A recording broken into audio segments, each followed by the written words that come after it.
सारे मामले में बाइज्जत आदरणीय लालू जी बहुत जल्द बरी हो जाएंगे। नमस्कार, आप देख रहे हैं तेज बिहार न्यूज़। मैं अब्दुल कुद्दूस आपके साथ। मैं अभी पहुंचा हूं आरके कॉलेज के छात्र संघ समिति के कार्यालय में और मैं आपको बता दूं कि आज 22 अप्रैल है और आज झारखंड हाईकोर्ट ने माननीय श्री लालू यादव को लेकर एक याचिका दर्ज किए हैं। जी वो ये है कि आज शाम को श्री लालू यादव को हाईकोर्ट की तरफ से जमानत मिलने वाली है। वहीं दूसरी तरफ विपक्ष नेता श्री तेजस्वी यादव जो है आज इफ्तार के पार्टी रखे हैं, जिसमें माननीय श्री नीतीश कुमार को भी आमंत्रित किए हुए हैं और चिराग पासवान और सहनी जी को भी आमंत्रित किए हुए हैं इस इफ्तार पार्टी में।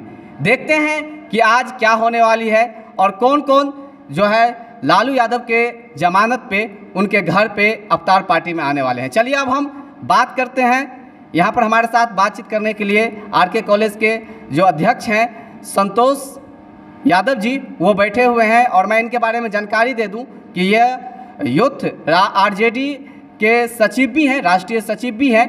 चलिए हम इनसे सीधे बात करते हैं और जानते हैं कि इनका क्या प्रतिक्रिया है, क्या कहना है। जी सबसे पहले आपका स्वागत है तेज बिहार न्यूज़ पे। बहुत बहुत धन्यवाद, आपका भी स्वागत है। और आदरणीय लालू प्रसाद यादव जी गरीबों के मसीहा हैं, देश में बड़े नेता हैं। वह कई महीनों से बंद थे एक मामले में और आज जमानत मिली है। इससे पूरे देश के गरीब गुरबों में जो वंचित वर्ग के लोगों में है खुशी की लहर है। और आज इफ्तार पार्टी राष्ट्रीय जनता दल के प्रतिपक्ष के नेता आदरणीय विधान परिषद प्रतिपक्ष के नेता राबड़ी देवी जी के आवास पर 10 सर्कुलर रोड में इफ्तार पार्टी का भी आयोजन हुआ है। इसमें तमाम नेता को निमंत्रण मिला हुआ है, उसमें सभी लोग आएंगे। चूँकि यह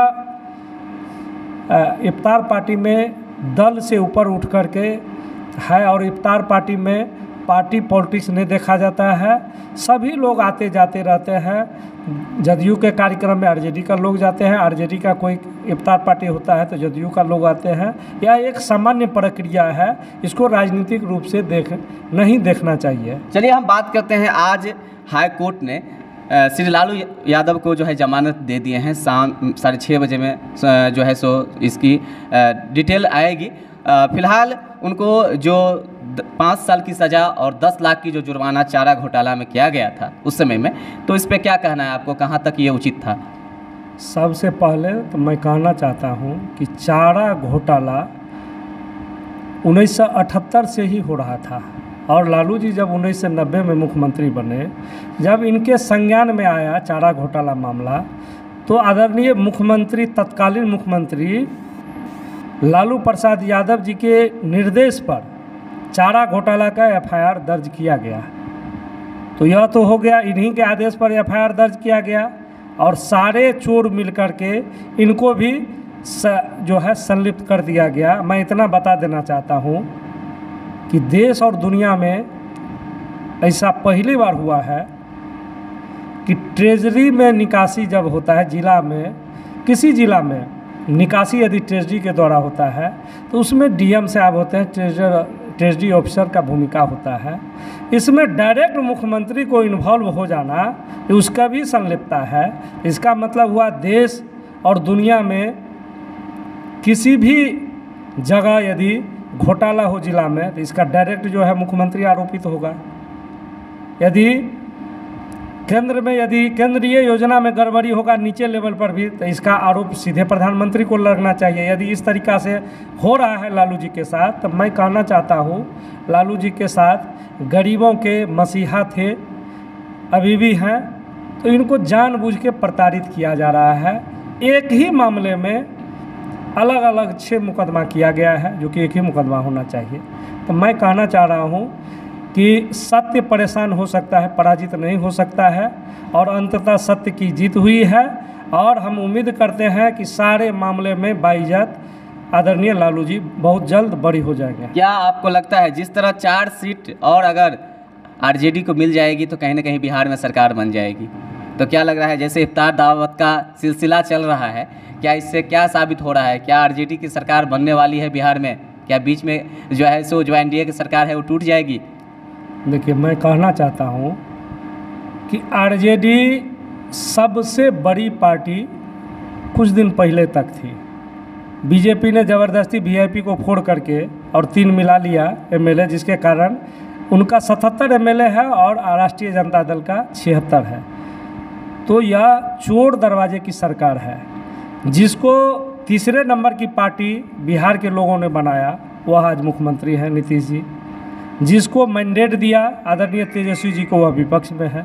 तो सब जनादेश की चोरी करके और ज़बरदस्ती जो है कुछ सीट पर आरजेडी को हरा करके और तब मुख्यमंत्री नीतीश जी को बनाया गया है। लेकिन बीजेपी पार्टी अजगर पार्टी है, वह छोटे मोटे पार्टी को निगल ही जाती है। आपने देखा ही, वीआईपी पार्टी को निगल गई। लोजपा आदरणीय रामविलास पासवान जी के सुपुत्र चिराग पासवान जी है, उनको पार्टी समाप्त कर दिया। बीजेपी को उनको जब काम लेना था तो पिट्ठी ठोक करके उसको आगे कर दिया। जब काम लेना हो गया, नीतीश जी को साइज में लाना था, तो सब जगह खड़ा करके जदयू को सब सीट मैक्सिमम सीट हरवा दिया और तीसरे नंबर की पार्टी हो गई। और जब उनसे काम लेना हो गया तो उनके पार्टी को फोड़ दिया है। अब अगला टारगेट बीजेपी का जदयू है।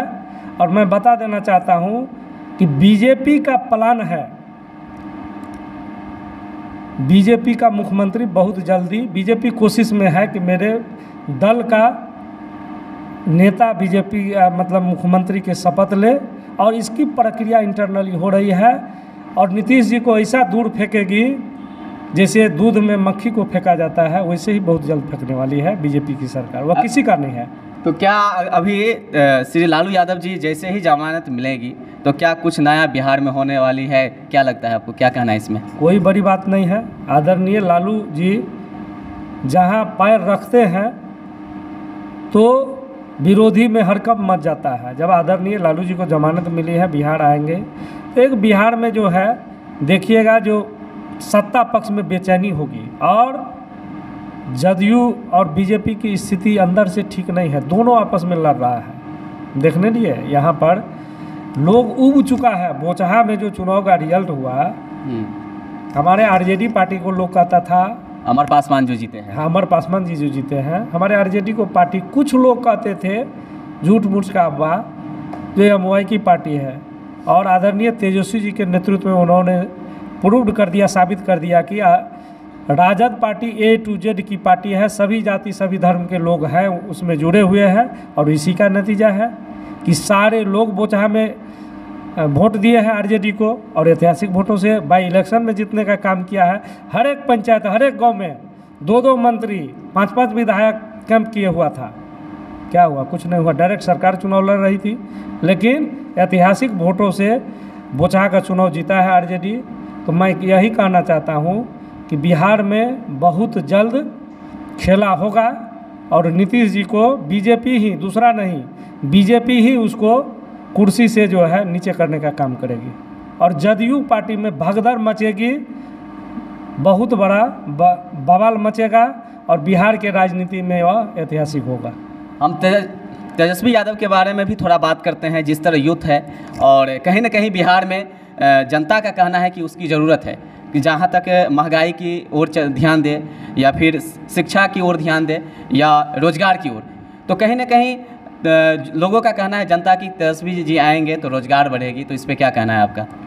देखिए, 2020 में जो चुनाव ही लड़ा गया था, जो तेजस्वी जी का जो घोषणा पत्र में था, जो हमारी सरकार बनेगी तो पहला कैबिनेट के मीटिंग में पहला कलम से 10 लाख लोगों को रोजगार, नियमित रोजगार, कोई कॉन्ट्रैक्ट वाला नहीं। तो क्या ये वोट कलेक्ट करने के लिए बोले थे तेजस्वी यादव जी, या फिर सही मायने में जो है रोजगार देने के लिए? रोजगार, वो बीजेपी पार्टी वह अफवाह फैलाने वाली पार्टी है, झूठा पार्टी है।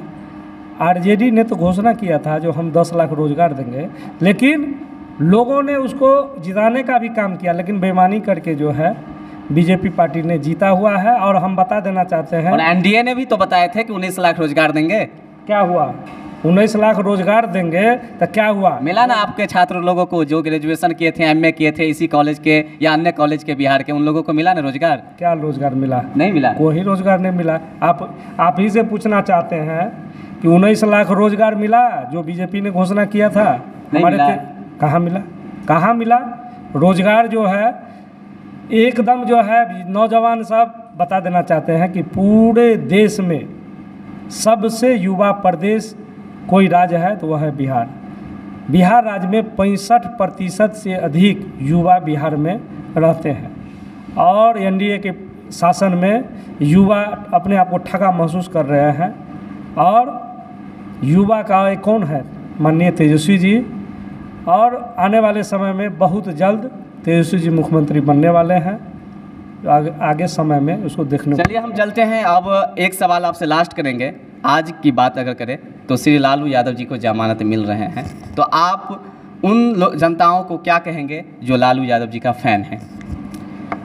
मैं सभी लोगों से अपील करना चाहूँगा कि हमारे नेता के जब जब भी इतिहास में देखिए, जब जब भी गरीब गुरबों की वकालत कोई भी नेता किया है, गरीब गुरबों समाज के अंतिम पायदान में पंक्ति में खड़े होने वाले व्यक्ति के लिए कोई लड़ाई लड़ा है तो उसको ऐसे ही प्रताड़ित होना पड़ा है। इसी तरीक़ा से आदरणीय लालू जी भी प्रताड़ित हो रहे हैं। सत्य परेशान हो सकता है, पराजित नहीं। हौसला बुलंद रखिए। हमारे लालू जी आप लोगों के बीच में बहुत जल्द आ रहे हैं। तो ये हमारे साथ बातचीत कर रहे थे छात्र संघ के जो अध्यक्ष हैं आरके कॉलेज के संतोष यादव जी। और मैं आपको बता दूं ये आरजेडी राष्ट्रीय यूथ सचिव भी हैं, जो आरजेडी के लीडर भी हैं। तो आप जो है सो अभी देख रहे थे तेज बिहार न्यूज़। मैं अब्दुल कुद्दूस, बहुत बहुत धन्यवाद।